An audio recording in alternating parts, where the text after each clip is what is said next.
katakanlah misalnya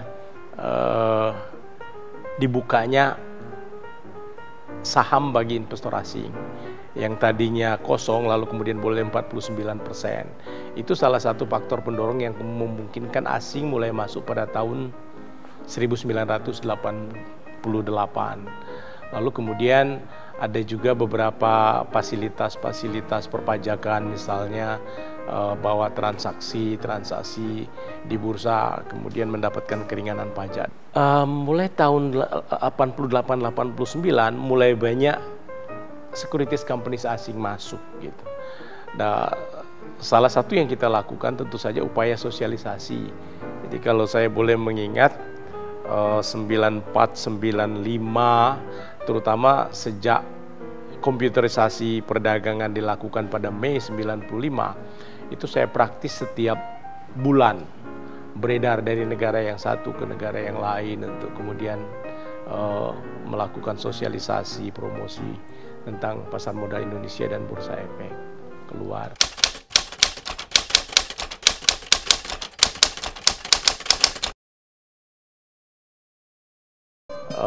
Ketika pertama kali perdagangan dilakukan masih beberapa saham, Semen Cibinong itu yang pertama, transaksi dilakukan secara tertutup. Jadi broker pagi-pagi hari bawa amplop, lalu kemudian amplop dikumpulkan, lalu teman-teman saya di bursa akan menuliskan order jual, order beli, kemudian mencari harga yang match. Ketika kemudian perdagangan beberapa saham mulai banyak, tidak praktis, lalu kemudian kita menggunakan yang kita sebut call terbuka. Jadi seperti lelang biasa, dan saya salah satu generasi pemimpin lelang. Jadi kita bertanya sama broker yang ada di depan, siapa yang mau beli, siapa yang mau jual. Di sana mulai berlaku price priority dan time priority. Saya jalankan. Nah, begitu saham lebih dari 20, itu tidak lagi mungkin dilakukan karena harus bergilir satu-satu. Kita melakukan transaksi dengan memasang papan tulis untuk masing-masing saham. Jadi mereka kemudian memasukkan order, masing-masing menulis di saham pada rentang harga yang sudah kita tentukan. Itu kemudian terjadi deadlock pada tahun 94 ketika Indosat sebagai BUMN pertama yang go public dan go internasional, karena dia tercatat juga di New York, di London. Nah, orang mau nulis saja rebutan, jadi ada yang naik sampai ke kepalanya untuk rebutan siapa dulu menulis. Sangat lucu bahwa akhirnya kemudian kita mengundi siapa yang urutan-urutan menulis ke papan tulis. Nah, itu sebagai salah satu dorongan bagi kita untuk mempercepat perdagangan komputerisasi yang terlaksana pada tahun 1995.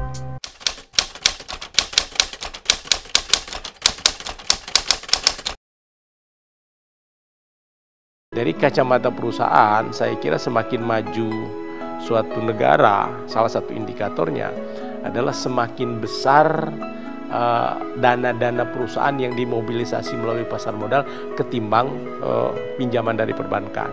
Dan saya kira kita juga mulai bergerak di situ. Jadi kalau kita bandingkan misalnya total kredit perbankan atau kapitalisasi pasar modal dibagi dengan total kredit perbankan, kalau kita ambil di tahun 89-an, saya kira kurang dari 2%. Kalau kita ambil misalnya data sekitar tahun 92, yang saya ingat ketika saat itu pertama kali swastanisasi bursa, mungkin sekitar 30%. Saat ini kapitalisasi pasar modal sudah lebih besar ketimbang total kredit dari perbankan.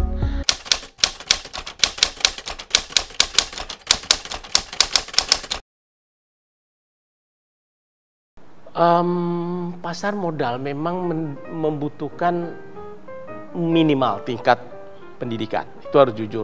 Kecuali kalau mereka masuk membabi buta loh ya, artinya beli sampah kayak hitung kancing, beli jual, ada juga yang berhasil seperti itu. Tapi saya mengatakan bahwa investasi itu butuh dikawin duit, jadi harus ada saving pertama minimal, lalu ada kemampuan, ada waktu. Nah, waktu barangkali bukan kendala yang luar biasa sekarang karena adanya teknologi. Artinya trading online itu kan bisa dilakukan dari manapun. Yang tidak ada jalan pintasnya itu adalah kemampuan. Harus ada kemampuan mendidik. Nah, itu yang harus dilakukan.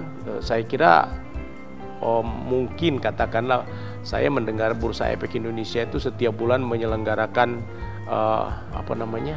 investor gathering di sana, lalu ada event-event tertentu. Kenapa tidak mereka rangkul perguruan tinggi? Mereka juga mendirikan Teach Me sekarang, tapi itu untuk profesi. Siapakah yang bertanggung jawab untuk mendidik masyarakat umum agar mereka mengerti, agar mereka masuk ke pasar modal? Itu bukan sebagai spekulan yang membabi buta, tapi betul-betul dibekali dengan pengertian yang memadai mengenai pasar modal itu.